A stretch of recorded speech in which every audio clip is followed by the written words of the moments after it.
Hello, this is Mr. Sarber, and I want to apologize first of all for not being able to have office hours today and review the angles unit test which was administered before spring break. This recording is going to review the test. Then after you review the test, after you watch this video, then if you received your grade and you want to take the retest, you are welcome to do so. So let's go ahead and begin.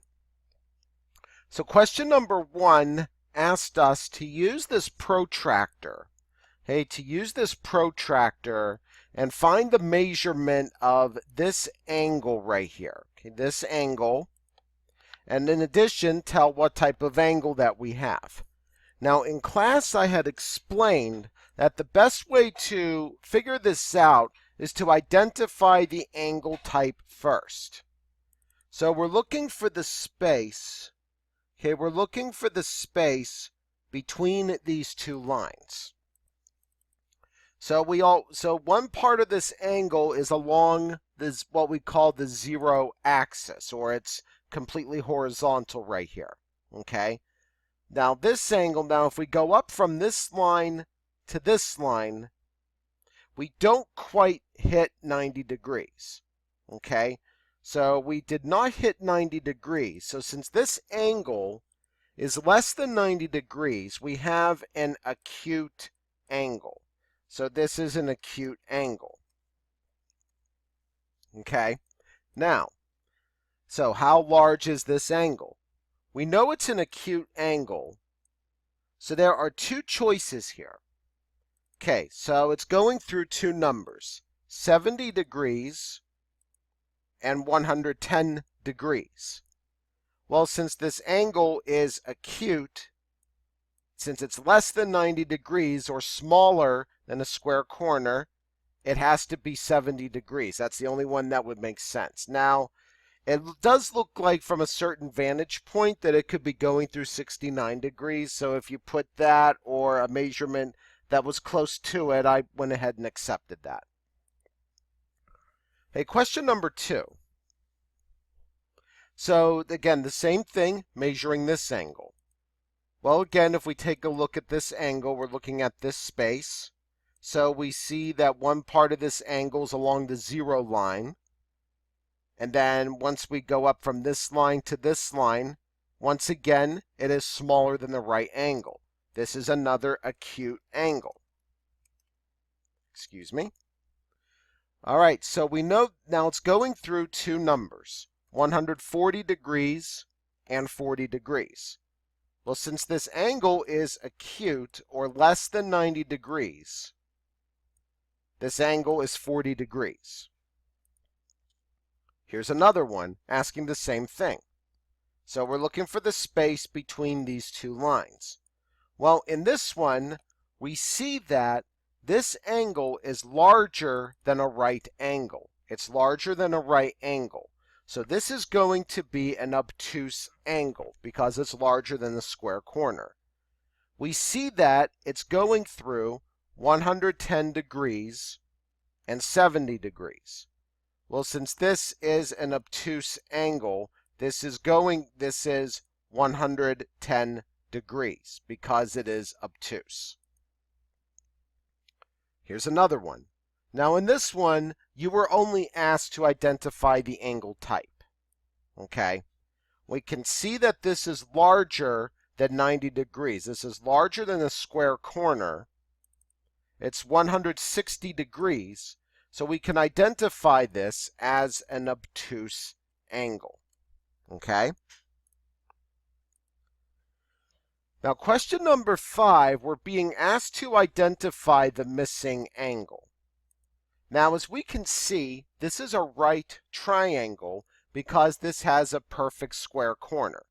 And a right angle is always 90 degrees. So we already know this is 90 degrees. Now, as we discussed in class, all of the angles in a triangle add up to 180 degrees. Okay? Let's call this missing angle, we'll call this X. Okay, so angle X plus 90 degrees plus 50 degrees equals 180 degrees total. So all three angles in the triangle add up to 180 degrees. So at this point, what we can do, we can add 90 plus 50, which gives us angle X plus 140 equals 180.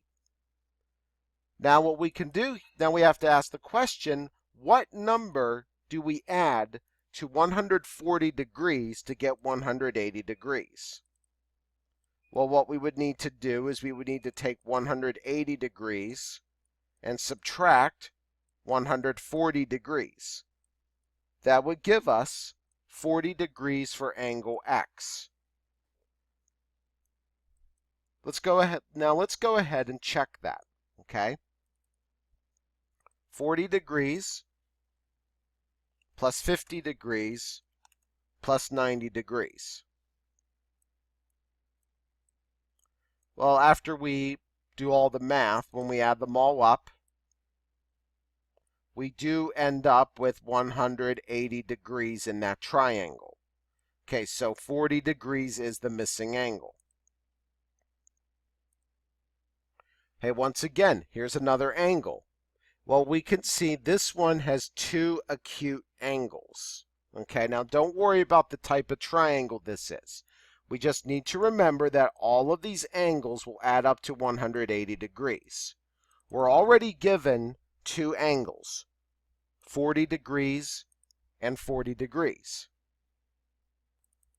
So once again, we'll call this one angle X. So what is angle X? Well, we know that angle X plus 40 degrees plus 40 degrees will give us 180 degrees. So once we start working away, we add the two 40s together.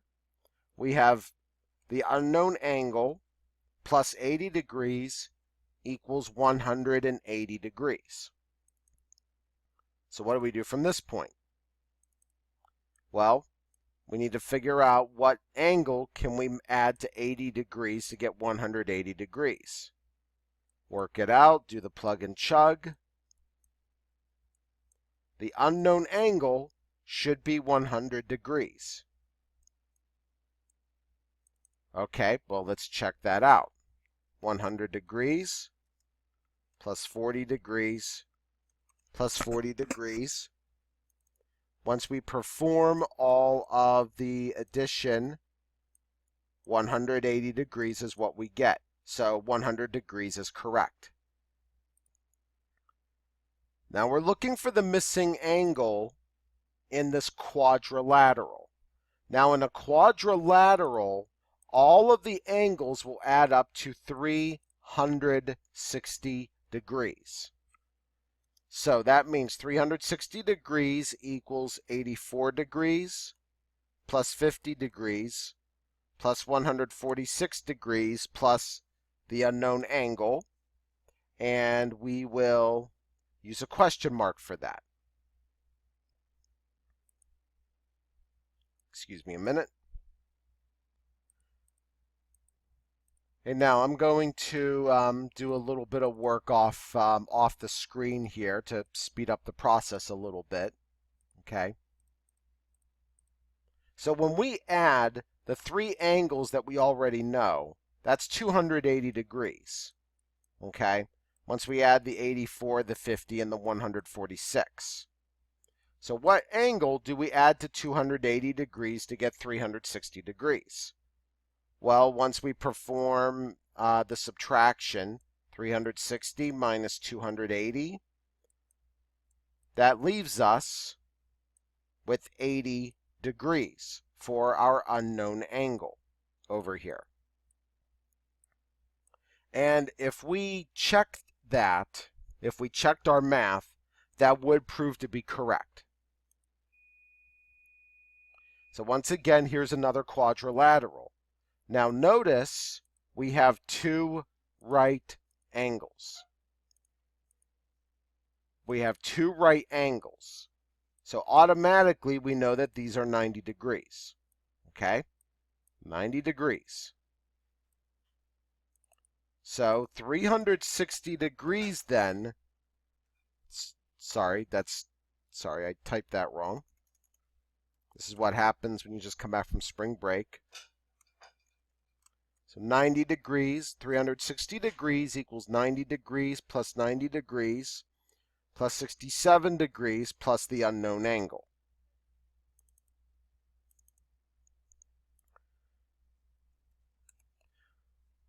So if we added the angles together that we already know, we have 360 degrees equals 247 degrees plus the unknown angle. Well, once we perform all the subtraction here, 360 degrees minus 247 degrees,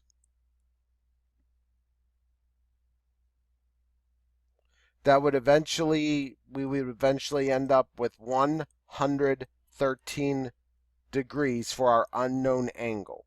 113 degrees. And if we added them up, if we checked it, then that would check out beautifully. Use the picture below to find the missing angle. Now, this is where we see that these two angles here, let me use my highlighting. These two angles, the yellow angle, which is 20 degrees, okay, and we'll call this the red angle. The red angle, excuse my horrible artwork, is 45 degrees. Okay, so we need to find out what this angle is, the green angle. Well, we see that the yellow angle and the red angle add up to get the green angle, okay? So we'll call that angle X equals 20 degrees plus 45 degrees. That would give us 65 degrees for angle X, or that is the green angle, okay? So 65 degrees. So anytime you see an arrangement of angles like this, these two angles add up to get the larger angle. So you have two smaller angles added up to get a bigger angle. Okay, so now here's a similar problem, except we already have the green angle, which is 160 degrees. Now we have a smaller angle. Okay, we have two smaller angles. We'll call this the blue angle. This is 50 degrees. The unknown angle that we are looking for is called angle X. Well, angle X and the one that's in the blue angle, which is 50 degrees, add up together to get 160 degrees. So what we need to do here is we need to take 160 degrees minus 50 degrees. Angle X gives us 110 degrees. So 110 degrees for the yellow angle, which we already have. Don't know why I drew that again. Then we can check it. 110 degrees plus 50 degrees equals 160 degrees. Well, I hope that clears up any questions you might have had. And again, if you want to take the retest, you are welcome to do so. And please don't hesitate to reach out to me if you have any questions. Thank you for your attention and good luck. Have an awesome day.